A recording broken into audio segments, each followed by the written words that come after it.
తెలంగాణ ఉప ముఖ్యమంత్రి ఆర్థిక శాఖ మంత్రి శ్రీ మల్లు భట్టి విక్రమార్క గారు తెలంగాణ శాసనసభలో బడ్జెట్ని ప్రవేశపెట్టారు.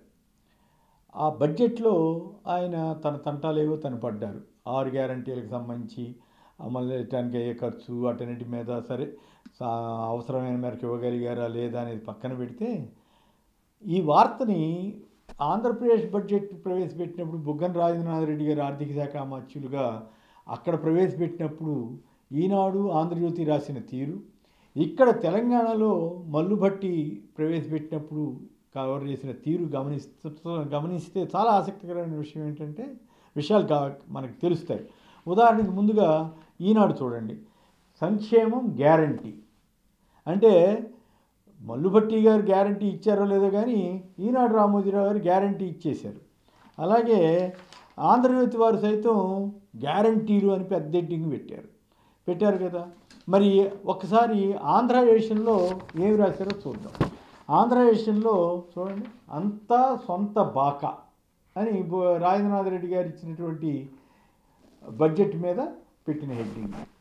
ఆంధ్రజ్యోతి అయితే ఇంకొక అడుగు ముందుకేసి అప్పు చేసి పప్పుకూడు చెప్పకూడు అంటూ చండాల హెడ్డింగ్లు పెట్టారు.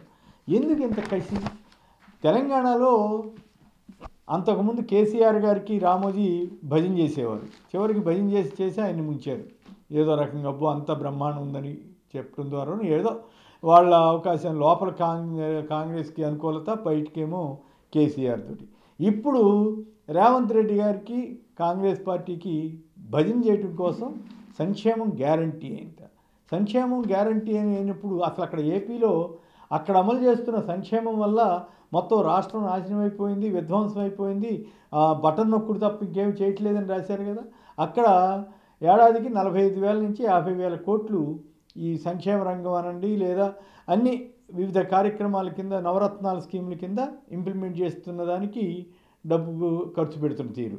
మరి తెలంగాణలోకి వచ్చేసరికి ఏపీ కంటే చిన్న రాష్ట్రం 58,000 కోట్ల రూపాయలు ఖర్చు పెడుతున్నారు. మరి ఇంకా అంటే అక్కడికంటే ఎక్కువ బడ్జెట్ ఇక్కడ కావాలి కదా. చిన్న రాష్ట్రం ఇది, అదేమో 175 సీట్లు, ఇది 119 సీట్లు. సో దీన్ని బట్టి అంటే రామోజీరావు గారు, రాధాకృష్ణ గారికి ఉన్న డబుల్ స్టాండర్డ్స్, వాళ్ళ వికృతమైనటువంటి స్వరూపం ఈ పత్రికల ద్వారా తెలియజేసుకుంటున్నారు. ఓపెన్గా బట్టబయలుగా నగ్నంగా వాళ్ళు కనపడుతుందన్నమాట.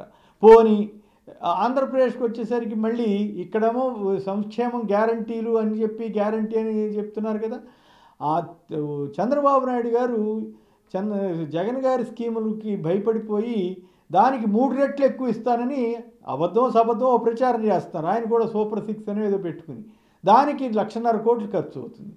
అది మాత్రం బటన్ నొక్కుడు కాదంట. అంటే ఆయన మోసం చేస్తాడని చెప్పదలిచారా?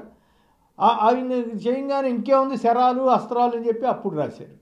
అంటే చంద్రబాబు గారు చేస్తేనేమో శరాలు అస్త్రాలు అద్భుతం, జగన్ గారు ఆల్రెడీ ఇంప్లిమెంట్ చేస్తుంటేనేమో సొంత బాక అంట. ఇంత దుర్మార్గంగా రాస్తున్నారు. అంటే యాక్చువల్గా ఏం జరిగినా కూడా వాస్తవ ఫ్యాక్ట్ ముందు ఆ స్పీచ్గా ఇచ్చి తర్వాత తన విశ్లేషణ ఇవ్వాలి. కానీ ఏపీకి వచ్చేసరికి తన పైత్యం విషయం అంతా చిమ్ముతున్నారు. మరి తెలంగాణకు వచ్చేసరికి భజన చేస్తున్నారు. ఎంత విషయం ఇక్కడ. మీరు తెలంగాణ బడ్జెట్ని, నేను ఇక్కడ మల్లుభట్టి గారిని విమర్శించట్లేదు, అలాగే తెలంగాణ ప్రభుత్వ బడ్జెట్ ప్రజెంటేషన్ గురించి నేనేమి కామెంట్ చేయట్లేదు ప్రత్యేకించి. కానీ నిజంగా వాళ్ళు చెప్పినటువంటి 6 గ్యారంటీలకి అవసరమయ్యే సొమ్ము మొత్తం అన్ని మీడియాలో వచ్చిన లెక్కల ప్రకారం చూస్తే దాదాపు 1,40,000 కోట్లు లేదా 1,30,000 నుంచి 1,40,000 కోట్లు అవసరం అవుతుంది.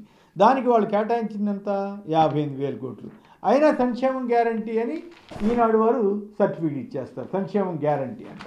మరి ఏ రకంగా గ్యారంటీ అవుతుందో వాళ్ళు వివరాలు ఇవ్వాలి కదా, అయ్యేమి ఇవ్వాల. ఉదాహరణకి ఈ ఆడవాళ్ళకి నెలకి 2,500 చొప్పున స్కీమ్ ఇస్తామని చెప్పారు కదా. దాని ఒక్కదానికే 41,700 కోట్లు అవుతుందని ఒక అంచనా. 1,65,00,000 మంది మహిళలకి ఇవ్వటం కానీ జరిగితే మరి ఎంత కేటాయించారో చెప్పాలి కదా.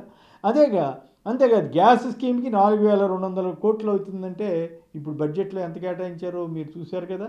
ఆర్టీసీకి ఇప్పుడు ఆల్రెడీ ఇంప్లిమెంట్ చేస్తున్నానికి 3,600 కోట్లు అవసరమైతే మరి ఎంత ఇచ్చారో అంతా ఇస్తున్నారా? నెలకి కనీసం 300 కోట్లు అవసరం అవుతుంది. మరి ఇవ్వగలుగుతున్నారా? ఇదొకటే కాదు, రైతు భరోసాకి స్పష్టత లేదు. 22,800 కోట్లు అవుతుందట. దాంట్లో కౌలు రైతులకి మరి ఇంకో 1000 కోట్లు అదనంగా అవుతుంది. కూలీలకి ఇస్తా ఉన్నారు కాంగ్రెస్ ఇక్కడ తెలంగాణలో, దానికి దాదాపు 6,240 కోట్లు అవుతుంది. వరి బోనస్కి 6,500 కోట్లు అవుతుంది. సో ఇళ్ల నిర్మాణానికి 7,000 కోట్లు అవసరం, 7,000 కోట్లు కేటాయించారు. కానీ నిజానికి 5 లక్షల చొప్పున ఇస్తూ ఉన్నారుగా, దాని ఒక్కదానికే 20,000 కోట్లు అవసరం అవుతాయి. పెన్షన్ల కింద 4,000 రూపాయలు చేస్తూ ఉన్నారు పెన్షన్, దానికి 3,960 కోట్లు కేటాయించారు. కానీ యాక్చువల్గా అంచనా అయితే 17,000-18,000 కోట్లు అవుతుందని చెప్పారు. సో ఇక్కడ పాయింట్ ఏంటంటే వాళ్ళకి ఇక్కడ పరిమితులు, వీటి ఆధారంగా వాళ్ళ బడ్జెట్లు వాళ్ళు కేటాయించుకుని ఉండొచ్చు. కానీ మీడియా తన బాధ్యతని రెండు రాయి, ఏదో సంక్షేమం గ్యారంటీ అని బట్టి అన్నారని పోనీ హెడ్డింగ్ పెడితే పర్వాలేదు, వీళ్ళే పెట్టేశారు, ఓకే అంతవరకు. కానీ కింద రాయాలి కదా, వీళ్ళు హామీలు ఇచ్చిన దాని ప్రకారం ఇంత ఖర్చు అవుతుంది కానీ ఇంత కేటాయించారని రాయాలి కదా. అబ్బే అది రాయలే అంటే అంత భజన చేస్తున్నారు, అంత భయం అనమాట. అదే ఏపీకి వచ్చేసరికి నానా చండాలంగా ప్రతిదీ బాకా అని అబద్ధం అని ఇట్లా నోటికి ఏదొస్తే అది రాసి పచ్చి అబద్ధాలని ఈనాడు ఆంధ్రజ్యోతి రాస్తోంది. తెలంగాణలో ఒక రకంగా రాస్తోంది. అదే తెలంగాణలోనేమో జాకీలెత్తో లేకపోతే భజన చేస్తూ ఇక్కడ బీఆర్ఎస్ ప్రభుత్వం ఉండే బీఆర్ఎస్కి లేదంటే ఇప్పుడు కాంగ్రెస్ ప్రభుత్వానికి రామోజీరావు భజన చేస్తున్నారు. అక్కడికి వచ్చేసరికి ఆంధ్రప్రదేశ్కి వచ్చేసరికి చంద్రబాబు ఉన్నప్పుడు భజన చేశారు. జగన్ గారి ప్రభుత్వం ఏం చేసినా సరే ఆ రకంగా ప్రజల మీద, జగన్ గారి ప్రభుత్వం మీద రామోజీ విషం చిమ్ముతున్నారు. సో రామోజీ గారు రాసే ఏ వార్తని నమ్మక్కర్లేదు అనడానికి ఇదొక మంచి ఉదాహరణ.